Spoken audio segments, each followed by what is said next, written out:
Hoy hablábamos del decreto del gobierno que le da potestades al Ministerio del Interior para prohibir los piquetes en las calles y también en las rutas. Esta mañana, en un ratito nada más, a las 10 de la mañana se va a reunir el PIT-CNT. Con COFE van a analizar entonces este recurso que tiene COFE para presentar en contra de este proyecto. Y recibimos en Estudios de Desayunos Informales a Joselo López, que es secretario general de COFE e integrante del secretariado del PIT-CNT. Buenos días, gracias por venir, Joselo. Hola, ¿qué tal? Buenas. ¿Qué tal? ¿Cómo están? Un gusto estar con ustedes acá. Bien, ¿por qué presentar este recurso? Bueno, lo que vamos a presentar en principio es la posibilidad de analizar en el Secretariado Ejecutivo del PIT-CNT, bueno, la presentación de un recurso de revocación ante el decreto del Poder Ejecutivo, que nosotros creemos que hay argumentos jurídicos y argumentos políticos para, de alguna manera, plantearle al Poder Ejecutivo que recapacite ante esta situación y revea este decreto, que se suma a una serie de decretos más que ya están en vigencia, la mayoría de ellos planteados por el gobierno del Frente Amplio, como son el decreto para los servicios esenciales, que muchas veces se mal aplica. Este decreto concretamente de los servicios esenciales viene de muchos años anteriores, o sea, del gobierno de Pacheco Areco, pero el gobierno del Frente Amplio lo ha aplicado, digamos, y en algunos casos lo han mal aplicado, como fue en la última situación en el caso del INUMED.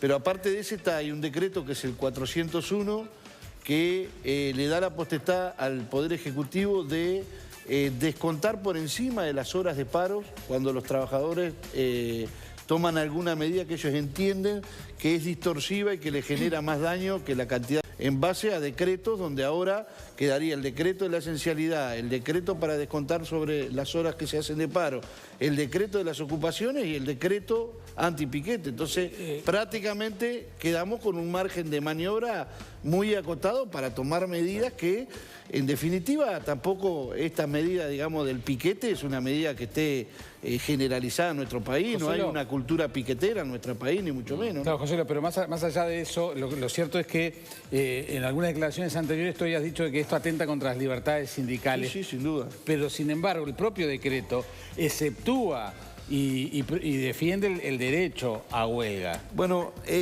sí, pero el problema es que hay un debate a nivel internacional de cuáles son las modalidades de la huelga.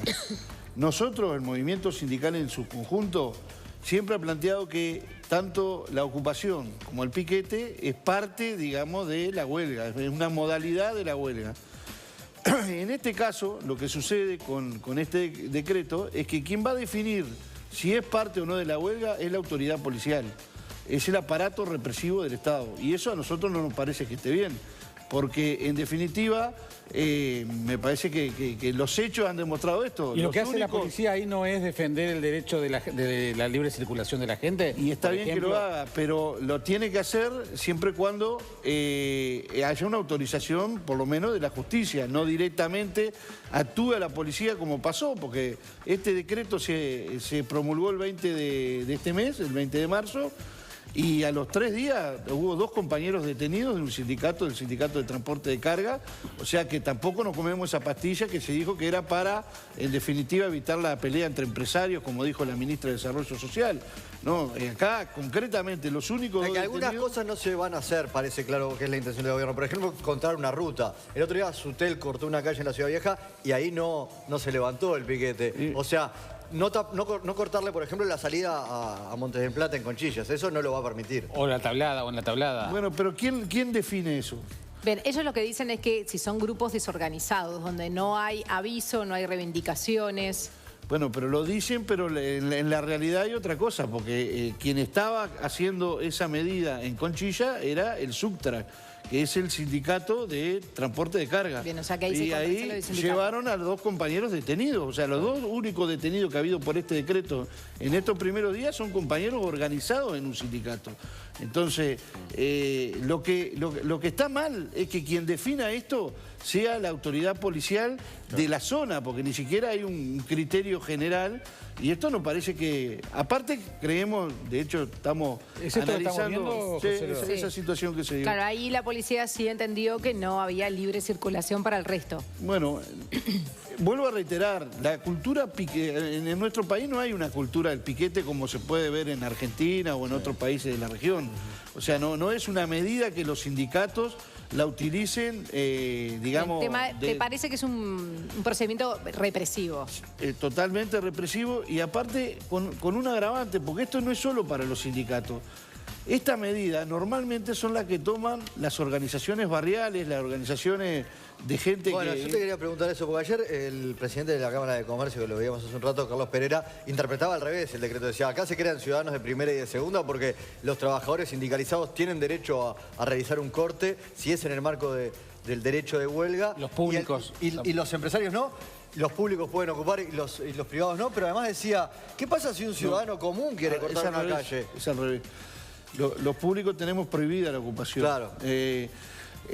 Pero vuelvo a reiterar, los hechos, acá ustedes estaban pasando recién, demuestran de que los únicos dos que han sido detenidos por esta situación son trabajadores organizados. Pero aparte, cuando una organización barrial, porque han habido varios accidentes de tránsito y reclaman un semáforo, un lomo de burro, o la iluminación, o el saneamiento, o la seguridad, normalmente lo que hacen para poder llamar la atención y para que eso tenga, digamos, algún tipo de repercusión, es hacer un corte. Cortar la calle. Bueno, este tipo de situaciones, bueno, quedan totalmente también, y en la Constitución de la República se consagra el derecho a la protesta social. Entonces acá hay vicios también de inconstitucionalidad en este decreto. Por eso nosotros creemos que quizá ahora en el debate que vamos a empezar en un rato surjan otras ideas, pero nosotros estamos convencidos de que no podemos seguir acumulando decretos que vayan limitando el derecho que tenemos los trabajadores a reclamar por las situaciones que entendemos que son... ¿Y quién defiende a los que se sienten afectados por ese corte? Bueno, nosotros somos conscientes, absolutamente conscientes, de que el derecho de uno termina cuando empieza el derecho de los demás. Normalmente cuando se hacen este tipo de cortes, este tipo de medidas, que vuelvo a reiterar, no son las que más se utilizan en el movimiento sindical, siempre hay una demora, pero son cortes intermitentes, no hay un cierre, digamos, acá no conozco en los últimos años que se haya cortado una ruta y que no se deje pasar a nadie. O sea, hay situaciones que lo que normalmente se hace es lentecer el tránsito o demorar el tránsito para ir de alguna manera generando una protesta y poniendo en conocimiento a la población de qué es lo que se está haciendo. Por lo tanto, nosotros creemos que está fuera de lugar, totalmente fuera de lugar este decreto. Si le avisan antes a la justicia, sí. Bueno, es ese el mecanismo que se estaba utilizando hasta ahora. O sea, había un corte, la justicia actuaba y la justicia le daba la orden a el aparato represivo del Estado que actuara. En este caso se subvierte ese orden y es totalmente al revés. Primero actúa la policía, pasa esto que pasó, que puede llevar trabajadores detenidos, y después se le da cuenta a la justicia. Igual el sindicato policial dijo que quería garantías y que quiere que se filmen esos procedimientos. Para garantías del ciudadano y de la policía. Y Patricia Rodríguez, la dirigente del sindicato policial, dijo algo así como lo que sucedió en el Codicen, como para que después no haya más de una versión. Bueno, está bien, es una reivindicación de ellos. Nosotros creemos que primero los conflictos sociales deberían dirimirse con el diálogo y no con medidas represivas como esta. Esa es la lógica que nosotros planteamos y por eso planteamos tomar una medida de esta característica. Cuando hablas del aparato represivo del Estado, hablas de la policía, de los policías, sí. Que incluso están sindicalizados. ¿No son trabajadores también? Sí, pero son el aparato represivo del Estado. ¿No son los que garantizan la seguridad? También. El cumplimiento de la ley. También, pero son el aparato represivo del Estado. Y los derechos de otros. Y nosotros compartimos con ellos y sabemos que la gran mayoría de los trabajadores policiales tienen muy clara la conciencia de clase. Pero también sabemos que hay otros, sobre todo los que están en los mandos medios. Entonces, quien maneja el aparato represivo del Estado, muchas veces son gente que ha tomado decisiones en contra del movimiento sindical. Debe estar bravo para un policía también ir a desalojar un piquete así, ¿no?